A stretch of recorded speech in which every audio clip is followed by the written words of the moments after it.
What's up, Get Better Basketball community? I'm Coach DeMarco, and this is Focused. In today's episode, I'm going to the whiteboard to show you one of my favorite transition offense drills that I call the three-person attack.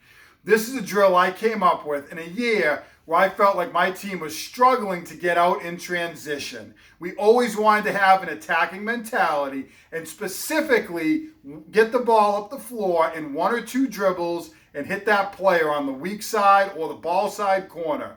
This drill works on hitting that player streaking up the floor on the weak side with one dribble, pass up the floor. It's going to incorporate conditioning, layups, passing, and it's sure to make your team better at transition offense. This was something we did in addition to our games-based approach, where we might use our continuous fast break drill or other games like war to practice transition offense. I know you're going to love this drill. Come on, let's check it out. This is the three-person attack drill, as I said.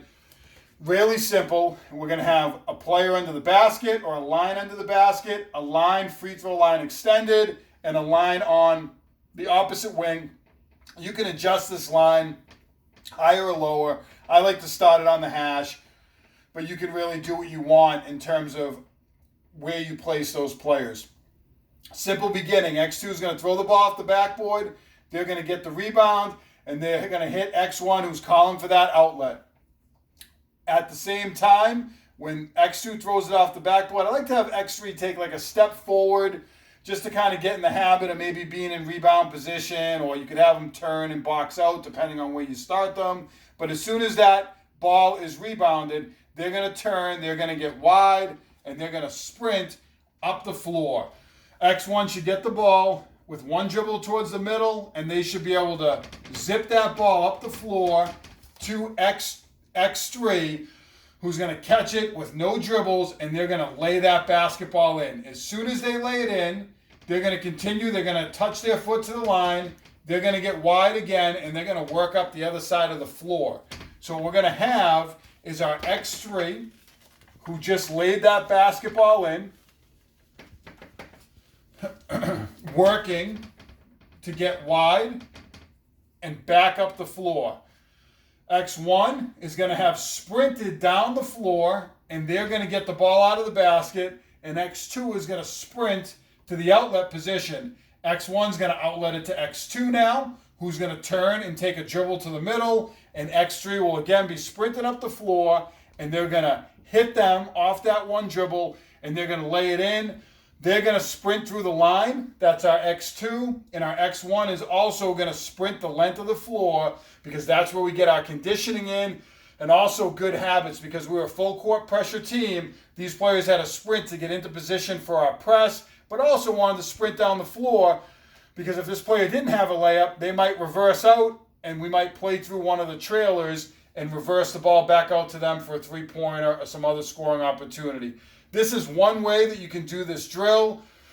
You also can do it one other way, and I'll show you, but really, in terms of what you do with these three players the second time down, that's up to you. Let's check out one other way. So this is version number 2 of the attack drill that you can do with your players. We know X1 got the outlet and has now thrown it up to X3, who has hopefully laid the ball in.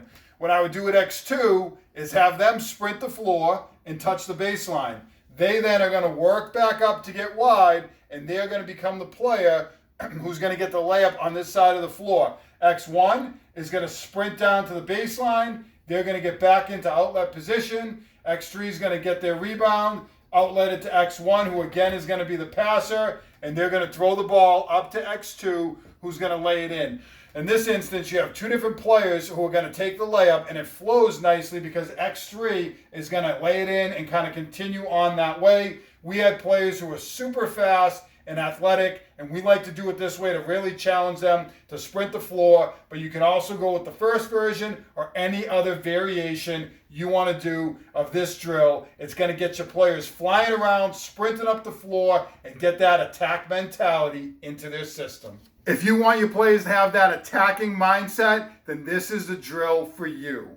It'll help them to develop that mentality before you jump into other games like continuous fast break or war where you also want to continue to develop that mindset in more of a games-based approach. We love this drill. It worked great for our team. It increased our fast break points, and I know it's going to work great for you.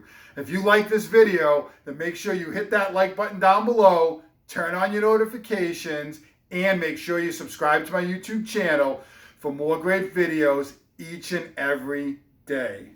As always, get better every day. If you don't have a brand new Dr. Dish all-purpose shooting machine, then you're missing out on a great opportunity to make your team the best shooters they can be. Mention hashtag GBetBBChat or the Get Better Basketball Chat for up to $300 off select Dr. Dish shooting machines. You're missing out on a great opportunity if you don't take advantage of this offer right now.